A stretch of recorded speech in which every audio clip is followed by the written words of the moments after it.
मंडळी, रामकृष्ण हरी. निवेदक Rupesh Wahge YouTube channel मध्ये आपलं सर्वांचं स्वागत आहे. खरं तर चाकणचा ट्रॉफिकचा मुद्दा, रस्त्यांचा मुद्दा सर्व महाराष्ट्रभर नव्हे तर जगभर या ठिकाणी पोहोचलेला आहे आणि ती गोष्ट देखील खरं तर दुर्दैवाची आहे. चाकण एमआयडीसी ओळख पूर्ण जगाच्या नकाशावर आहे आणि आशिया खंडातील एक नंबरची एमआयडीसी म्हणून चाकणला ओळखलं जातं. परंतु या ठिकाणी सुविधा तशा नाहीत, रस्ते तसे नाहीत आणि त्यामुळं या ठिकाणी स्थानिक कार्यकर्ते असेल, नेते असेल, यांना आंदोलनाचं हत्यार या ठिकाणी उपसावं लागले. गणेश भाऊ बोत्रे जिल्हा परिषद सदस्य या ठिकाणी आंदोलन करतायत, साखळी उपोषण करतायत आणि आता रात्रीपासून त्यांनी आमरण उपोषण या ठिकाणी करतायत. अनेक गावातील पंचक्रोशीतील या ठिकाणी सरपंच, उपसरपंच या ठिकाणी ग्रामस्थ येऊन पाठिंबा दर्शवत आहेत. खरं तर अनेक कंपन्या या ठिकाणी आता स्थलांतर करण्याच्या मार्गावर आहेत. उद्योग मंत्री उदयजी सामंत या ठिकाणी येऊन गेलेत, अनेक नेते मंडळी येऊन गेलेत. परंतु हा मुद्दा तसाच्या तसा आहे. एक दिवस आधी मंत्र्यांचा या ठिकाणी दौरा असेल तर खड्डे भरले जात आहेत आणि अक्षरशः दुसऱ्या दिवशी ते खड्डे खराब होतात. म्हणजे कुठेतरी हे सरकार गांभीर्याने घेत नाही. त्यामुळं आता ही सर्व नेते मंडळी, ग्रामस्थ या ठिकाणी आता तीव्र झालेले आहेत. आपल्या समेत स्मार्ट विलेज सावरदरी नगरीचे विद्यमान आदर्श सरपंच संदीप भाऊ पवार आहेत. त्यांच्याशी आपण बातचीत करूया. तुमचं देखील गाव या ठिकाणी एमआयडीसी मधील आहे. कशा प्रकारे तुम्हाला या ट्रॅफिकचा समस्येचा सामना करावा लागतो? खरं तर आमच्या विभागाचे पुणे जिल्हा परिषदेचे कार्यक्षम जिल्हा परिषद सदस्य आदरणीय गणेश भाऊ बोत्रे यांनी गेल्या 2 दिवसापासून साखळी उपोषण या ठिकाणी सुरू केलेलं आहे आणि रात्रीपासून त्यांनी या ठिकाणी आमरण उपोषण या ठिकाणी घोषित केलेलं आहे. आणि खरं तर या ठिकाणी आपल्या चॅनलच्या माध्यमातून जे प्रशासक आहे त्यांचा सर्वात प्रथमतः मी जाहीर असा निषेध करतो. खरं तर गेल्या 3 दिवसापासून या ठिकाणी गणेश भाऊंनी उपोषण चालू केलं. वास्तविक आता एकही प्रशासकीय अधिकारी या ठिकाणी आलेला नाही आणि गेल्या अनेक दिवसाची अडचण या ठिकाणी गणेश भाऊंनी आमच्या सर्व ग्रामपंचायतच्या असेल, सर्व ग्रामस्थांची असेल, निश्चितपणानं गेल्या अनेक दिवसापासून या ठिकाणी ट्रॅफिकचा समस्या या ठिकाणी अनेक नागरिकांना, सर्वसामान्य जनतेला या ठिकाणी पडलेली आहे. आणि गेल्या अनेक दिवसापासून असलेला हा प्रश्न गणेश भाऊंनी गेल्या 3 दिवसापासून या ठिकाणी साखळी उपोषणाच्या माध्यमातून या ठिकाणी सुरू केला आणि रात्रीपासून आमरण उपोषण या ठिकाणी सुरू केलेलं आहे. मी आमच्या सावरदरी ग्रामस्थ असेल, सर्वांनीच या ठिकाणी गणेश भाऊंना मी जाहीर पाठिंबा दिलेला आहे.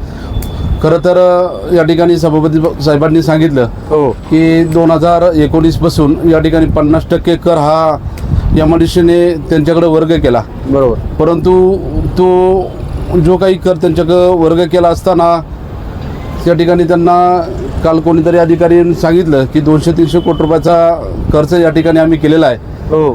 आमच्या वैयक्तिक सावरदरी ग्रामपंचायत देखील जवळपास 5 वर्षापासून 15 ते 16 कोटी रुपयाचा निधी हा एमआयडीसीकडे पडून आहे.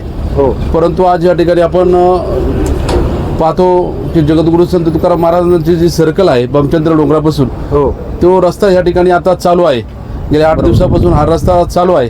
परंतु वास्तविक पाहता एमआयडीसीच्या अधिकाऱ्यांना हे कधीच लक्षात आले नाही की आपण जो रस्ता कसा बनवतात, त्याची हाईट किती आहे, त्याची उंची किती आहे आणि एमआयडीसीने कसल्या प्रकारचं ड्रेनेज लाईनचं देखील या ठिकाणी कसलं काम केलेलं आहे. त्या ठिकाणी जे काही शेतकऱ्यांना रेसिडेन्सी प्लॉट दिलेला आहे, प्लॉट पूर्णपणे खाली चाललेला आहे. रस्ता प्लॉटपेक्षा आज कमीत कमी 1.5-2 फूट वर उचललं चाललं. ड्रेनेज लाईन कसल्या प्रकारचं नाही. म्हणजे तुम्ही कामं करताय कशा आधारे करता किंवा स्थानिक ग्रामस्थांना तुम्ही विश्वासात घेताय का, हे कसल्या प्रकारचं काम या ठिकाणी हे प्रशासन घेत नाही. नक्कीच संदीप भाऊ पवार सरपंच या ठिकाणी प्रशासनावर नाराजी व्यक्त करतायत. एमआरडी असेल, एमआयडीसी असेल, खरं तर कशा प्रकारे काम चाललंय, कामाचं स्वरूप काय आणि विशेष करून ही 1 नंबरची एमआयडीसी आहे आपण म्हणतो. परंतु खेदाने असं सांगावं लागतंय या ठिकाणी कसल्याही प्रकारचं नियोजन नाही, ट्रॅफिकचं नियोजन नाही. खरं तर आपण अनेक शहरामध्ये पाहतो, प्रत्येक चौकामध्ये पोलीस असतात. परंतु कुठंतरी या चाकण एमआयडीसी मध्ये नियोजन जसं करायला पाहिजे तसं होत नाहीये. ही खरं तर दुर्दैवाची बाब आहे.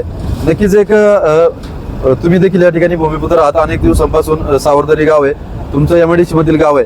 काय सांगाल ही एमआयडीसी आल्यानंतर आपला तालुका एमआयडीसी बाजूची गावं जी आहेत एमआयडीसीच्या बाजूची ती सदन झाली. परंतु विकास झाला, सगळ्या गोष्टी आला, पैसा आला, परंतु कुठेतरी वातावरण व्यवस्थित नाहीये, हवा शुद्ध नाही, त्याबद्दल काय सांगाल? खरं तर औद्योगिकरण ज्या वेळेस एमआयडीसी संपादित झाली, हो निश्चितपणानं आमच्यासारख्या तरुणांना किंवा आमच्या जे काही एमआयडीसी मध्ये संपादित झालेल्या गावकऱ्यांना निश्चितपणानं आनंद झाला होता की खरोखर एक मोठी इंडस्ट्रीला आपल्या गावामध्ये उभारतील, निश्चितपणानं गावाला त्याचा फायदा होईल. हो. परंतु वास्तविक पाहता या ठिकाणी जर आपण पाहायला गेलं, ज्या काही कंपन्या या ठिकाणी आलेल्या आहेत, हो. त्या कंपन्याचा गावाला कसल्या प्रकारचा फायदा नाही. बरोबर. स्थानिक भूमिपुत्रांना कसल्या प्रकारचा रोजगार उपलब्ध या ठिकाणी झालेला आहे किंवा जे स्थानिक भूमिपुत्र व्यवसायामध्ये उतरून पाहत आहेत हो. त्यांना देखील कसल्या प्रकारचा व्यवसाय या ठिकाणी मिळत नाही. बरोबर. दुसरी गोष्ट सांगायचं झालं तर जे कंपनीचा CSR फंड या ठिकाणी आहे, आमच्या गावामध्ये ज्या काही मोठ्या कंपन्या आहेत, हो. CSR फंडाच्या माध्यमातून खऱ्या अर्थानं आपण ज्या ठिकाणी व्यवसाय करतो हो. त्या गावचा विकास होणे निश्चितपणानं त्या कंपनीचं कर्तव्य असतं. परंतु कसल्याही प्रकारचा या ठिकाणी CSR फंड देखील या ठिकाणी टाकला जात नाही. तुम्ही एमआयडीसीच्या बाबतीत जर विचारायचं झालं तर एमआयडीसीने मुळात स्थानिक भूमिपुत्रांना किंवा स्थानिकांना पूर्णपणे बाजूला सारून या ठिकाणी नको ती लोक या ठिकाणी लादलेली आहेत आणि निश्चितपणानं गावं हे बकवास होत चाललेले आहे. वास्तविक पाहता आमच्या गावचं 2011च्या जनगणनेनुसार जर आपण पाहिलं तर 1228 असणारी लोकसंख्या गावची, आज गावची लोकसंख्या जवळपास जे काही परप्रांतीय लोक या ठिकाणी कामानिमित्त आलेले आहेत, 28 ते 30 हजार लोकसंख्या ही आमच्या सावरदरी गावची झालेली आहे. आज या ठिकाणी आम्हाला ग्रामपंचायत म्हणून कचरा असेल, पाणी असेल, विविध समस्याला या ठिकाणी तोंड द्यावं लागते. दुसरी गोष्ट या ठिकाणी MSCBच्या बाबतीत जर सांगायचं झालं तर आदरणीय आमचे जिल्हा परिषद सदस्य गणेश भाऊंनी या ठिकाणी प्रत्येक गावामध्ये MSCBच्या माध्यमातून या ठिकाणी ज्यावेळेस DP जाते तर ते DP देण्याचं काम या ठिकाणी स्वतः त्यांनी केलेलं आहे. मग त्या ठिकाणी महावितरण अधिकारी कसल्या प्रकारचं लक्ष देत नाही. आज या ठिकाणी आपण पाहतोय जे काही MSCBच्या माध्यमातून लाईटचं कन्वर्ट असेल, DP असेल, हे खरं तर वाढत्या लोकसंख्येच्या हिशोबाने दिलं पाहिजे. ते देखील या ठिकाणी कसल्या प्रकारचं नियोजन या ठिकाणी त्यांचं देखील नाही. नक्कीच संदीप पवार सरपंचांनी खरं तर प्रशासनावर नाराजी व्यक्त केलीच, परंतु कशा प्रकारे अवस्था एमआयडीसी आली, सर्व गोष्टी आल्या, परप्रांतीय आले, परंतु स्थानिकांना त्याचा खरं तर फायदा झाला. परंतु अतिरिक्त ताण ग्रामपंचायत असेल त्यांना सर्व सोयी सुविधा पुरवण्यामध्ये येतोय. धन्यवाद संदीप पवार सरपंच, आपण या ठिकाणी बातचीत केल्याबद्दल धन्यवाद.